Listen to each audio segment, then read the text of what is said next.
Welcome, everybody, back to the Friar Talk podcast and YouTube channel. Today, we're going to be talking about a walk-off win, series win against the Pirates. Couple huge two-run shots today. Really helped the Padres out because you had a rough loss on Saturday.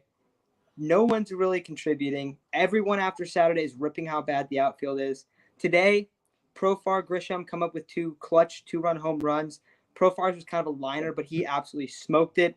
And Grish was almost foul, but he also absolutely smoked it. So two just monster, like really huge home runs.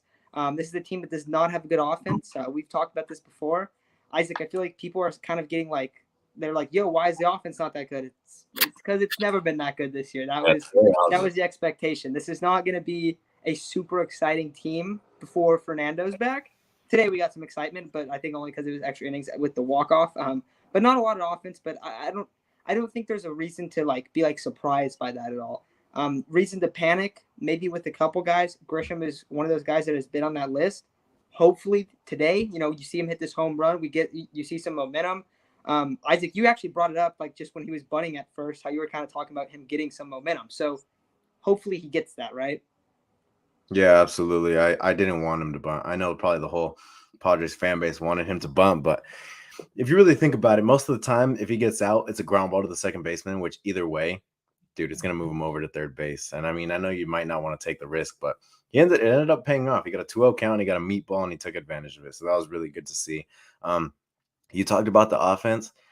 We all knew what it was going to be this offseason. We all knew, right? We all said this is going to be a very hard team to watch offensively. It's going to be very difficult for them to put up runs. Nonetheless, I believe they're still in the top half in baseball in runs, I think. And I didn't really expect that. I think here's the biggest thing. We said that by the time Fernando comes back, we have to be hovering around 500. And that's still a long ways away. We still might be hovering around 500. We don't know what's going to happen. It's somewhat of a tough schedule coming up, but it gets very easy after that Met series, I believe.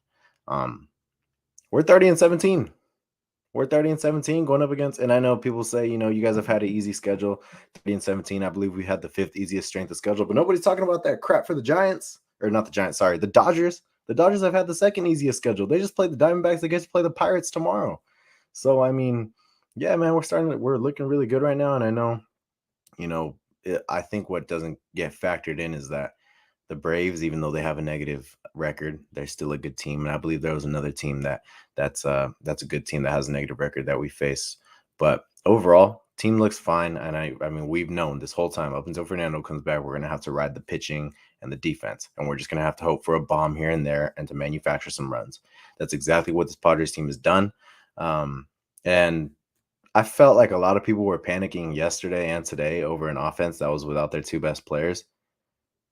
I would say 85 to 90% of teams in baseball history would struggle without their two best players in the lineup, without two top 10 players in baseball in the lineup. So very happy that they pulled out that win today. And I mean, let's look forward to tomorrow's series against the Cardinals. Yeah, and something to bring up for tomorrow's series, Bob Melvin just came out and said that Manny Machado will be in the lineup tomorrow, so he is going to be back. That, like you're saying, that's absolutely massive. Then you have another injury update. Will Myers is day to day. I know Will Myers hasn't had a high slugging amount, but it's day to day. It's like inflation. It's not like or inflammation. I don't know exactly what it was, but I don't think it's like anything to be concerned about. But it hurts because he's actually like one of our best hitters for average right now, even though he's had like no pop in his bat. Yeah, knee inflammation. So that's why he is going to be out. I see JDS. You just said that the Padres are 30-17 for the third year in a row. That is crazy if that's the case. I will say, I think the difference is that this team has a clear need. They need 1 to 2 outfield bats really badly, and they also need Fernando back. I think the difference with the last 2 years, especially, and I say this would be the same thing with the playoff year because you look at it as a 60-game season. Do you remember who they lost right before they got into the playoffs? They lost their 1 and 2 pitchers. Like they would have had the same collapse as they did in 2021. This year, you have all of the extra, pitching and the starting pitching. So I think that's what makes the big difference there. Of course, injuries can always have a play, but I still think they're going to have to add a bat. So like we're talking about the offense. I never thought that they were going to be at this point going like, oh, this is a good one. AJ Tingler Preller. That's hilarious. Also, Gore's the future. Gore's nails. We haven't said anything about Mackenzie Gore. Dude was a monster today. He has been a monster all year. He's probably leading NL Rookie of the Year.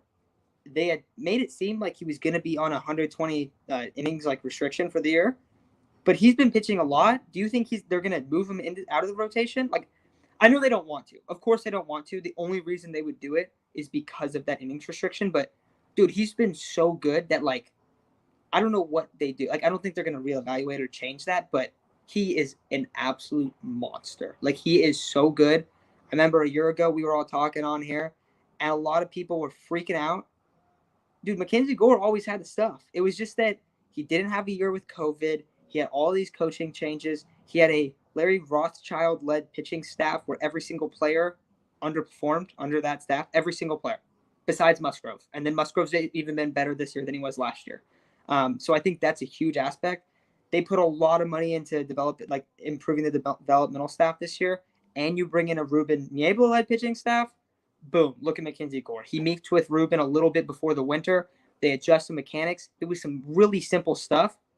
Boom, look at him. He is a monster. He looks like a future ace. He looks like the Padres' future ace for years to come. So I think when we're talking about Mackenzie Gore, we got to talk about this guy in a very high regard. We got to remember that he was the #1 prospect for a reason.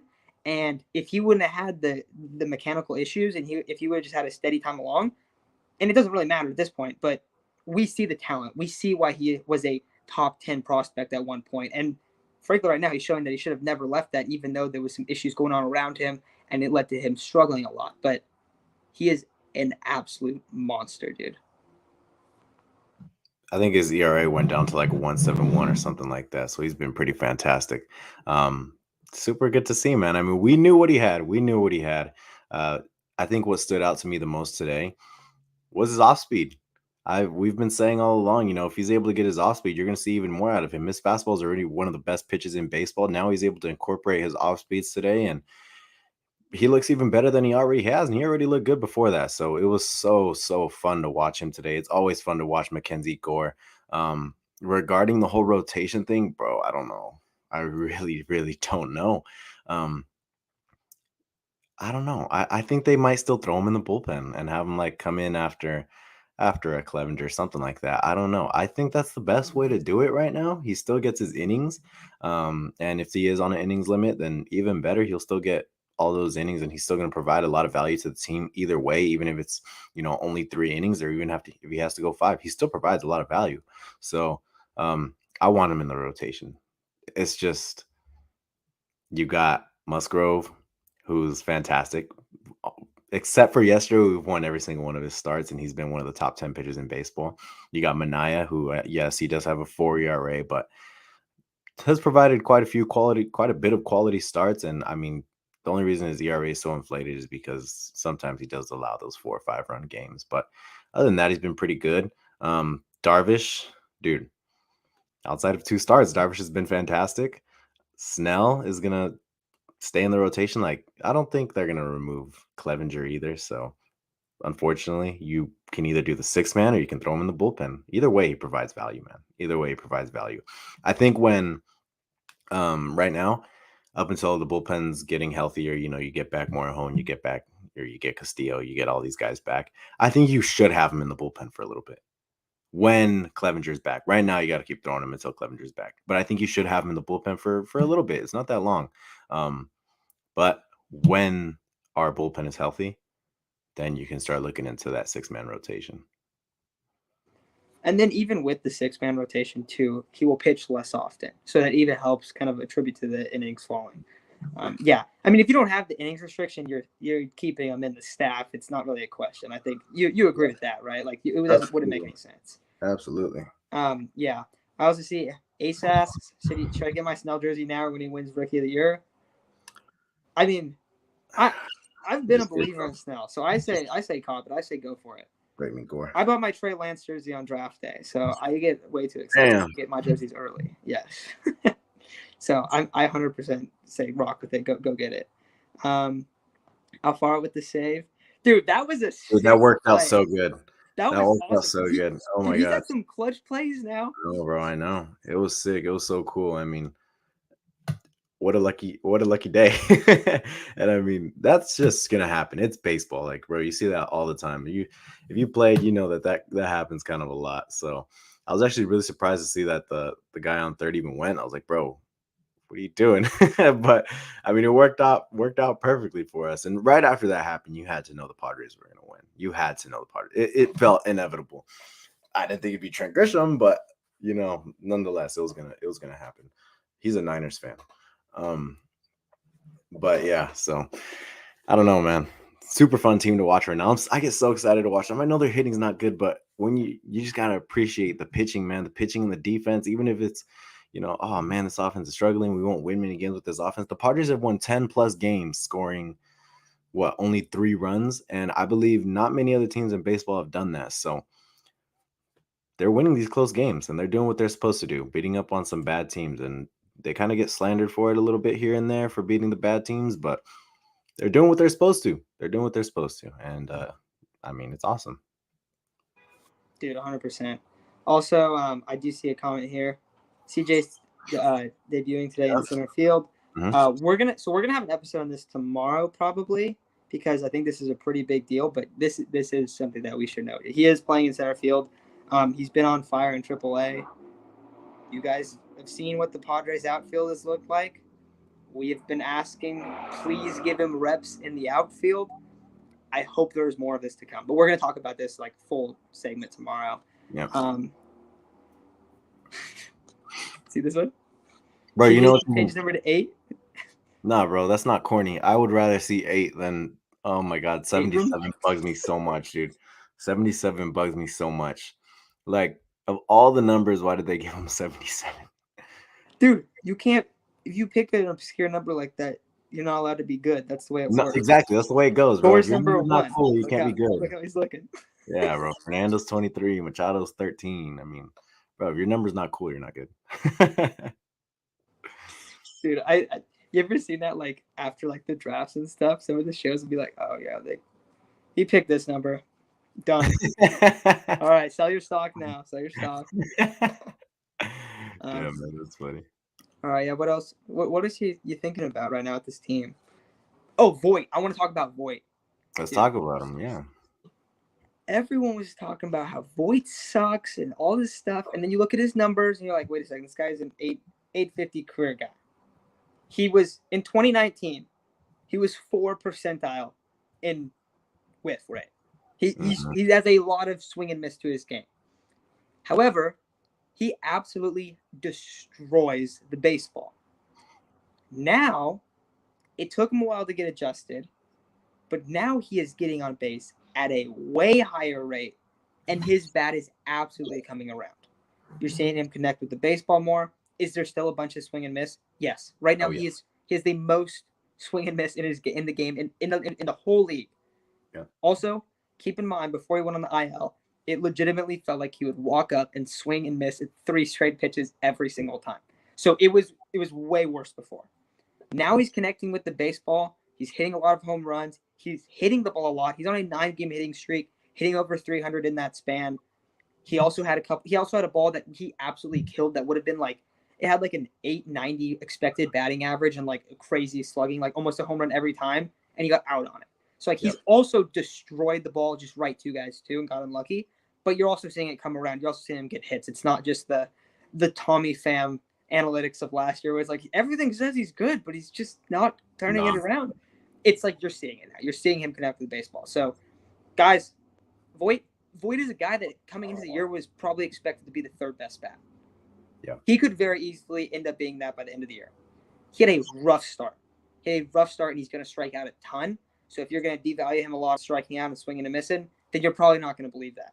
You're probably not going to take that. Also, I don't think it helps that the ball's dead this year. I think that hurts his game especially.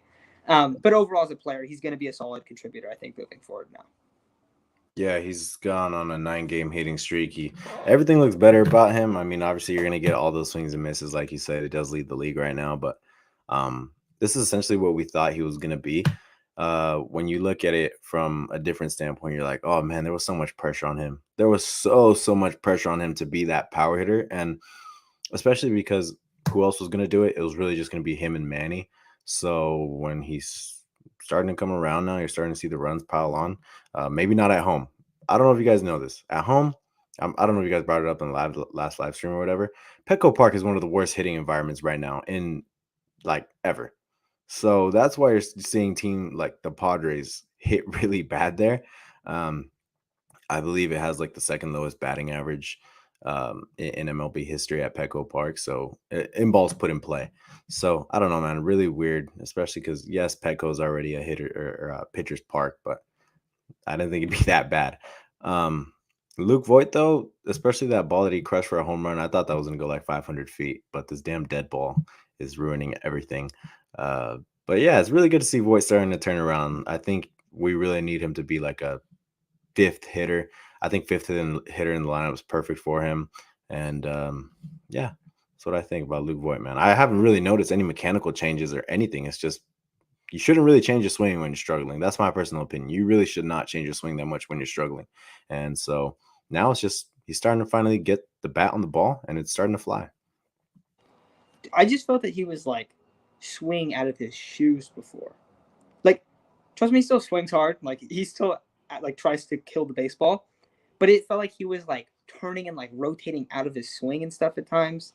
Um, I think Chase brought up a few times that he kept pulling his head too, like just and that's like a classic slumping move of like, oh, I'm like trying to swing and like kind of like almost like hit the ball so hard it puts it into my adjustment. I think it's just a mental thing, but I think I mean that kind of happens to a lot of guys throughout their careers. Like that's you're slumping, you're improving, you're going up and down a bunch. Oh no, Damn. we thought he got away. Damn. Let's see what else we got. Voit is getting used to the West Coast. Yeah, definitely. Yeah, bring back 20 baseballs. Hey, so you were talking about this, right? When we're looking at this team, and you're bringing up that Petco Park is like the worst park right now, right? Yep. Isn't it ideal to be in the Padres' position of, okay, we can go at a bat, we can go at a Benintendi, we can go at a guy that gets on base, that's a good leadoff hitter, and then we can have Machado and Tatis after him in the lineup, and a bunch of like solid other contributors. Not great, like not a great lineup, but having him come in as that leadoff hitter, going and trading for a guy like that, and then having the starting pitching that they have, the top end great starting pitching, a great closer. Isn't that the recipe to win in Petco come playoff time? Because I definitely feel like it is. Yeah, bro, absolutely. It's a really good formula right now. Like, yes, I understand not a lot of hits come in this ballpark, but when you have a top 5 rotation in baseball, damn, bro, I kind of like it. That's just me though. And like I said, this team, yesterday's lineup, today's lineup, you look at it from top to bottom and you have to expect struggling. You have to. You're missing two of the best players in baseball. You're gonna struggle. You're gonna see them struggle. Yesterday, unfortunately, didn't go their way. I thought they were gonna win the ball game. I think Taylor Rogers is gonna blow games. It's inevitable. I mean, everyone does it. You saw Nabil Chris Matt today. Nabil's normally been solid. Unfortunately, gives up 2 runs. It happens. Luckily, they were able to pull one out today. But yeah, I think they have a really good formula right now. I think the formula of great starting pitching, timely hitting, I think that's what is going to keep them upright until Fernando comes back. When you look at the lineup, yeah, you're missing like 42 home runs. Yeah, this is basically what you're going to have to do until Fernando's back. And you need to add a bat. I like the idea of adding Benintendi, and I saw it in the MLB article today. It's a really good idea. Like, yeah, he's not the best power bat, but dude, he's hitting like 316. His on base percentage has got to be absurd. So I do like that idea. Of course, I want something more of a power bat, but if that's what you can get, then by all means, I've always liked Andrew Benintendi too, man. I'm a big Benintendi fan. Dude, it just makes sense too for like where the league's at in terms of like it's a lot harder to be like a swing and miss home run guy when the baseballs are dead. It's like it's just way more tough. Like of course, so if you go and get and the Padres have a bunch of guys that hit with power when the ball was juiced, and got on base a lot and strike out a ton. Like that's like their whole lineup. They don't have many like solid like Hosmer's like Cronenworth too, but like and Cronenworth is something right now, but like besides like of course Fernando and Manny because they're just superstars, but Hosmer's a pretty good hitter. Cronenworth is a pretty good hitter. I wouldn't consider anyone else on the Padres a good hitter. Like they can get on base. They can have some pop. Myers mostly has like some pop most years. he's an okay player. Like some of these guys get on, like Grisham walks a ton, but he's not like a good hitter. Like you never say, oh yeah, Trent Grisham, he's a good MLB hitter. No, but like they need another guy like that. Like I think that goes a long way. Whenever Irie's in here, he always brings it up. The Padres need to get a leadoff hitter. They need to get a leadoff hitter. I think he's right. I think that's the move. Like you hear a lot of these names that get brought up, and they're like power guys. They're getting another power guy back. Like they're gonna have Voit in that power slot. Yeah. They have Hosmer down the line. Like I don't know. I think that adding a leadoff hitter, a guy with speed, a guy that gets on base 40% of the time, for Machado and Tatis would mean so much more than going and getting a guy that swings and misses a bunch and gets on base and is kind of redundant a little bit to what they have. But yeah, I don't know. Hosmer has been bad. Hosmer is hitting a quiet 327. Hosmer has been cooling off. Yeah, his batting average. Yeah, he's cooling off. The other thing is he's been only hitting singles. Yeah. Now I'll say this: if he keeps his batting average over 300, is only hitting singles, I'm not going to complain about him. Like that's hell no. That's pretty damn good. Yeah. Absolutely, bro. If he's doing that, shoot, sign me up. I wish if you're hitting like 270, bro, you better have like a good 20 home runs. But Hosmer's not hitting 20 home runs. Unfortunately, right now for Hosmer, you look at his baseball savant and everything, and you look at his past years, he's hitting the least amount of fly balls or balls in the air that he ever has. He's just hitting them hard on the ground, I guess, is what you can say. He's finding the holes. Whether you want to consider that lucky or good, that's up to you. I don't know what I consider it. I consider it both. But yeah, exactly what Clint said. He's always hitting like 265 and up, which is a really good batting average. But the problem was with Eric Hosmer was that, yes, he would hit at a high average. He just wouldn't hit for power, and he'd provide horrendous defense. I feel like he's providing okay defense right now. I feel like he's providing okay defense. Maybe even better than okay. But it's definitely not the defense that we've normally seen from Eric Hosmer.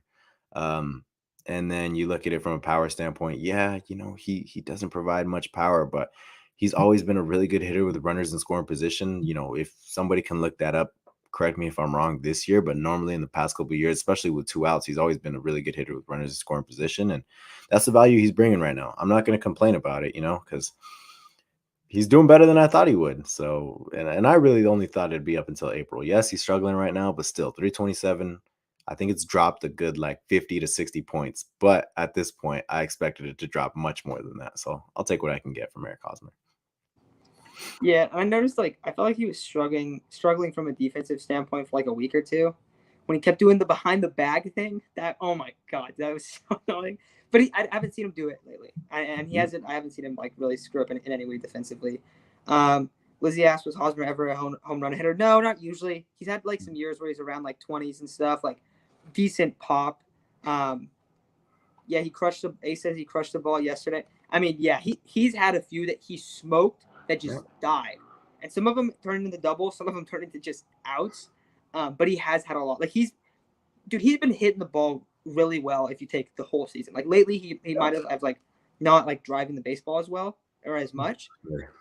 Yeah. But still over the course of the year, he's hit and like early on he was hitting a lot of balls. Because if you remember, was it in the Red Series when he hit the one he was like, I finally got one that went out. Because he was actually like smoking the baseball. So I think that's why you saw him like specifically say that. But yeah, I definitely feel like that. Like yesterday was 2-3 and the quiet 2-3. Yeah, I think he had like an infield hit and he might have had 2 infield hits. Yeah, no, I know. They're definitely always a quiet 2-for-3 because it's nothing extravagant, bro. They're just singles. That's it, So that's why it doesn't get brought up as much as Manny, who has multiple home runs. He's slugging at a high clip. Like it's not going to get brought up as much. And I see Steve brought up Jake Cronenworth. We've talked about Cronenworth a lot. Cronenworth is probably the main guy that everyone's talking about in terms of hitting struggles, and it's fair. It's fair, absolutely. And I would love to know what his hitting splits are with him and without Fernando in the lineup. I really want to figure it out. But yeah, he's struggling right now. He's not hitting for much power. He's hitting a lot of fly balls. I think his fly ball percentage is higher than it's ever been. His launch angle is higher than it's ever been. And I just think that, when he's starting to line those balls out more, it's going to get a lot better for Jake Cronenworth. It's still the same approach. I forgot what I saw on Twitter today. Like the difference between Jake Cronenworth is his stance. And personally, I'll say flat out, no, that is not what is wrong with Jake Cronenworth. Everything is essentially the same about Jake Cronenworth. He's just not getting any hard contact. So I think that's going to pan out, though. I really do think it's going to turn around for Jake Cronenworth. Soon, maybe not. I think his struggles are too heavy for it to be a quick thing, you know. But I think within the next week or two, I think it's going to turn around, man. He's too good of a player to have this keep happening to him. I really do think he's too good of a player. His approach at the plate is the same. I don't think he chases a lot, and even if it's just a down year, Jake still provides a lot of value even on defense. So, but yeah, I fully expect him to turn it around for sure. I'm also guessing that he walks almost one of the highest amounts on this team. Like, I would expect that to be the case.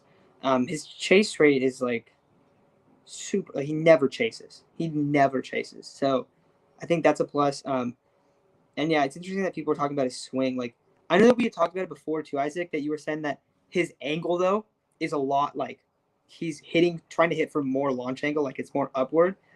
I do hope that's not like an adjustment that he tried to make that's now going to have to go and like kind of change it up. But yeah, I mean, Steve's right though. Nobody thought he was going to be struggling as much as he had this year. Like that's definitely true, 100%. But another thing to bring up with Cronenworth is it's not like he was a guy where he wasn't a good hitter. That was always his best off. Like he was a very pure hitter.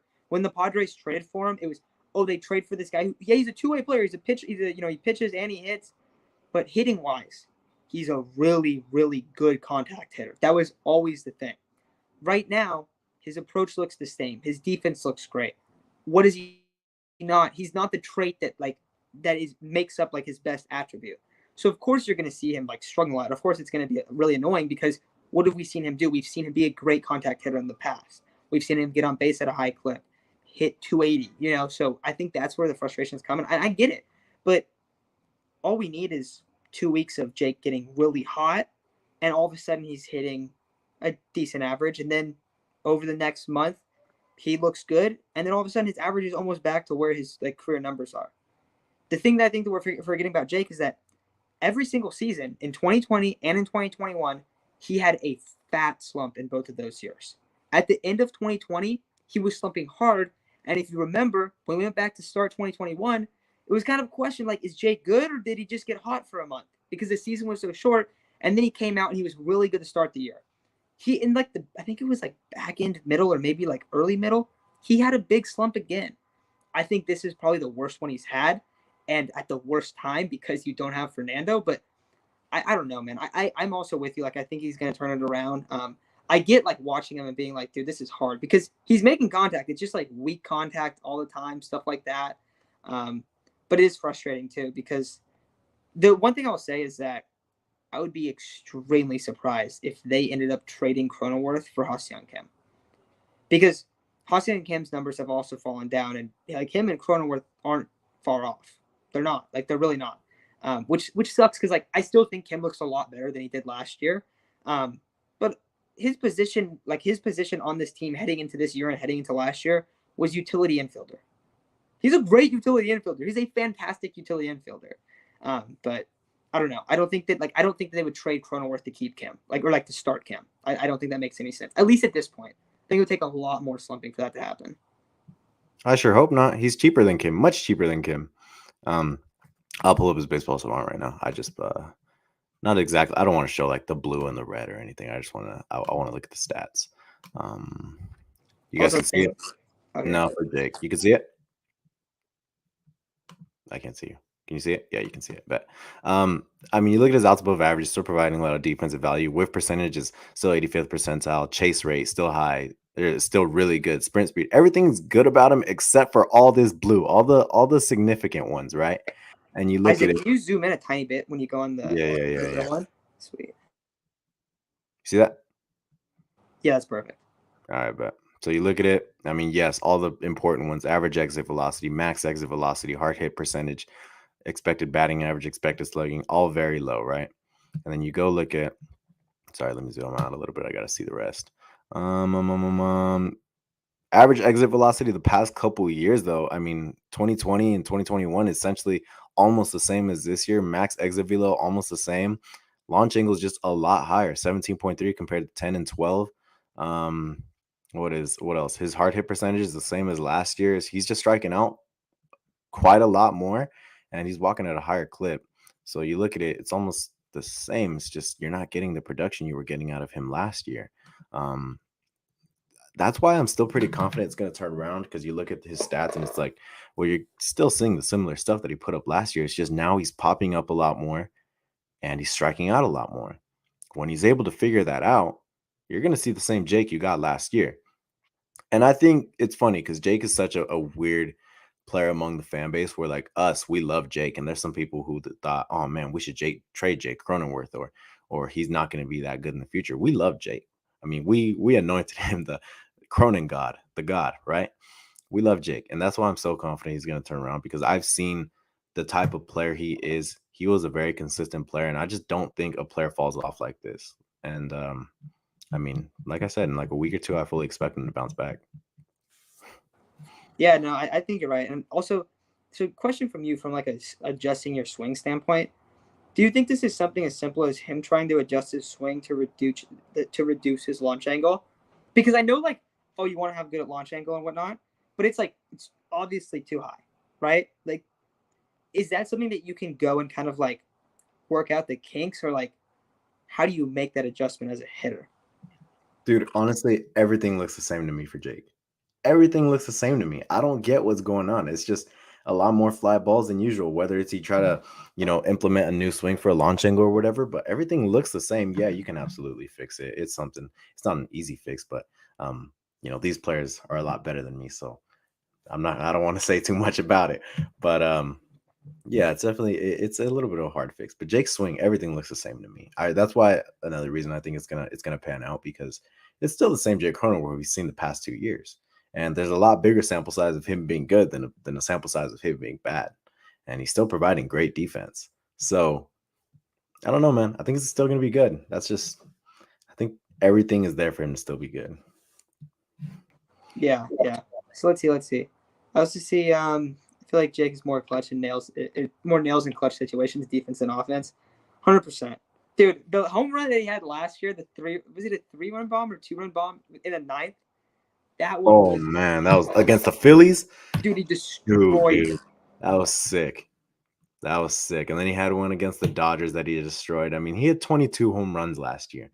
Are you going to get 22 from him this year? No, probably not. But around 17 to 19 is what I honestly, hopefully still expect. Because you look at this team and you see Crone probably has like what, 1 or 2 home runs. Hosmer, same. Ha-Sung Kim, like 4, I believe it is, right?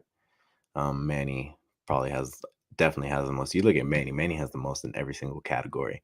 Alfaro probably has 2 or 3. I'm not even sure about all these numbers. I know Profar has around 5, 6. I think it is, maybe 7. 6 today, yeah. 6 today. Grisham, I think today was his second. And then Will has 1, I think. So you're not getting much power from anyone. You're not getting much power from anyone across the league, unless your name is Aaron Judge. Correction, Mookie. Yeah, he has. He's already done it. Yeah, he definitely has. Unless your name is Mookie Betts. Mookie Betts has 11 home runs in May. He just took over the NL home run lead. That is absurd. I don't like Mookie Betts. Okay, I lied. I like Mookie. But yeah, man. So he took over the lead. But yeah, man, I really do think Jake is gonna turn it around. I don't know, man. I don't know what's going on. I think the ball's just going. It's just a matter of luck, bro. Like the swing and everything's the same. It's just the ball's going in the air a lot more than usual. No, it's definitely true. I see this one. Quan Pham asked. I asked this before. At what point do we look at the hitting coach for all the batters struggling? Here's a problem, man. Every single year, the Padres hitting coach gets fired. Every single year, they get 1 year and then they're fired. It happens every single time. Like, I don't know how many years in a row, and like there's probably been there was a couple stretches, but it literally feels like my entire life as a Padres fan. Oh, new hitting coach this year, dude. I think it's the park. I think it's where you're at. This year, the dead balls don't hurt. There's also just not a lot of power in the lineup too. Like I think that's part of it as well. But I don't think I don't know. I don't think it's like a Crone thing. 12 home runs now. Insane. Should they bench Cano? Do I think Cano has like 2 hits? I think he has like 2 hits. I don't think so. I mean, I think they should. Yes.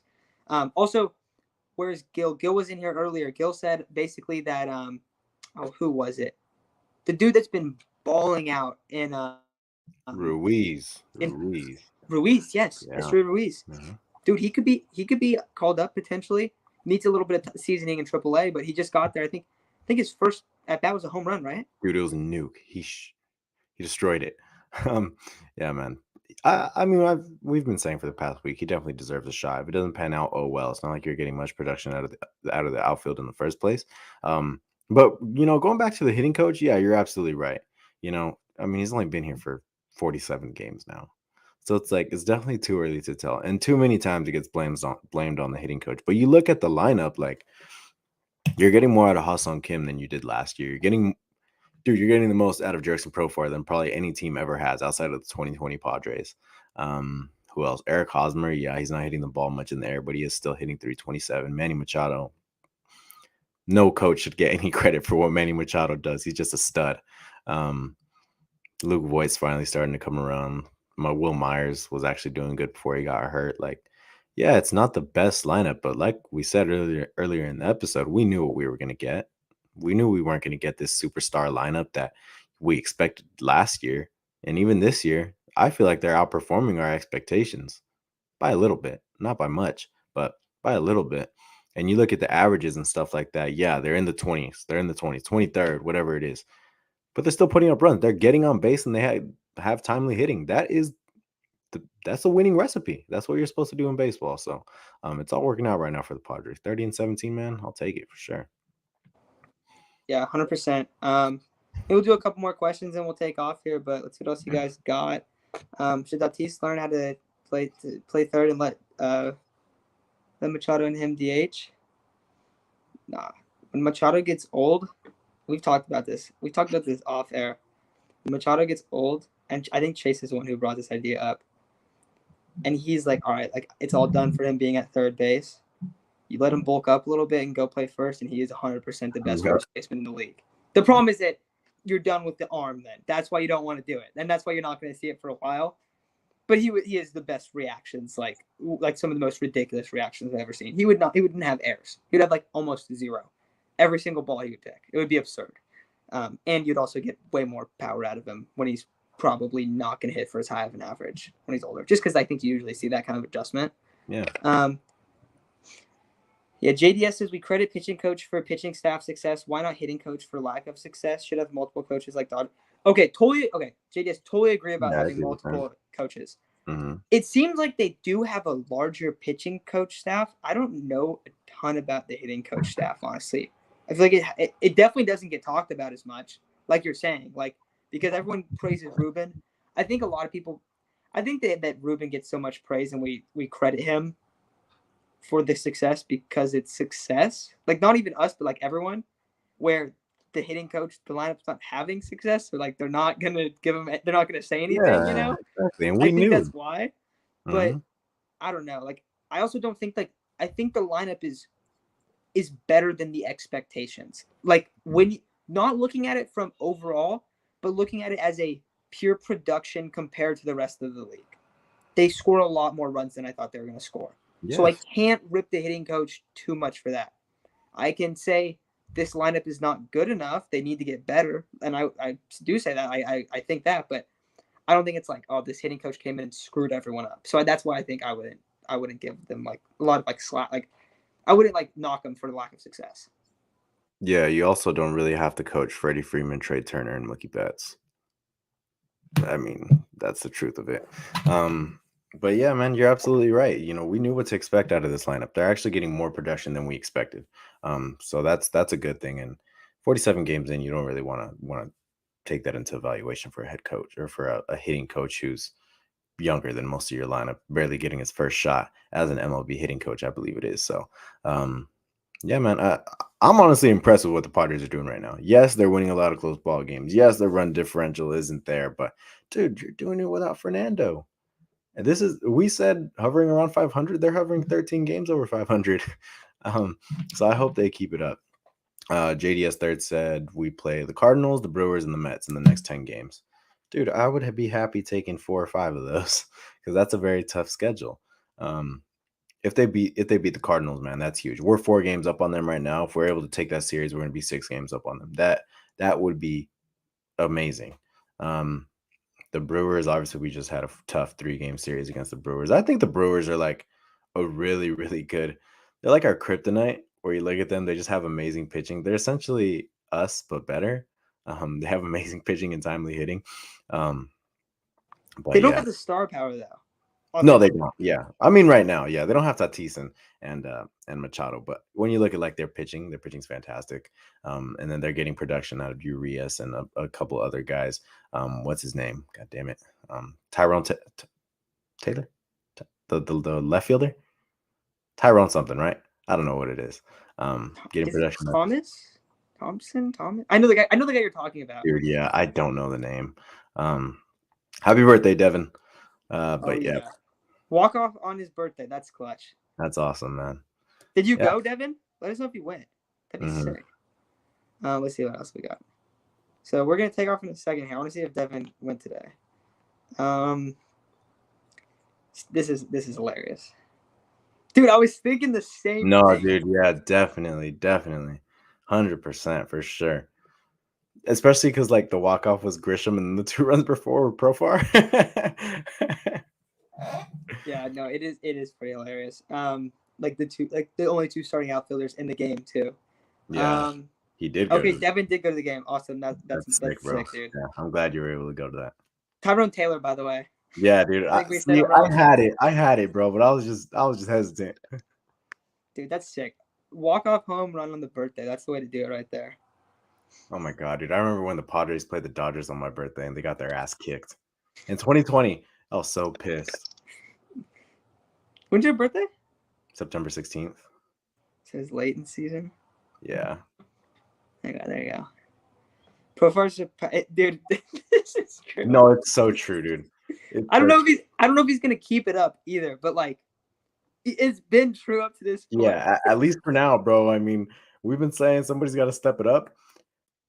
They didn't think it'd be Profar, but I'm glad it is.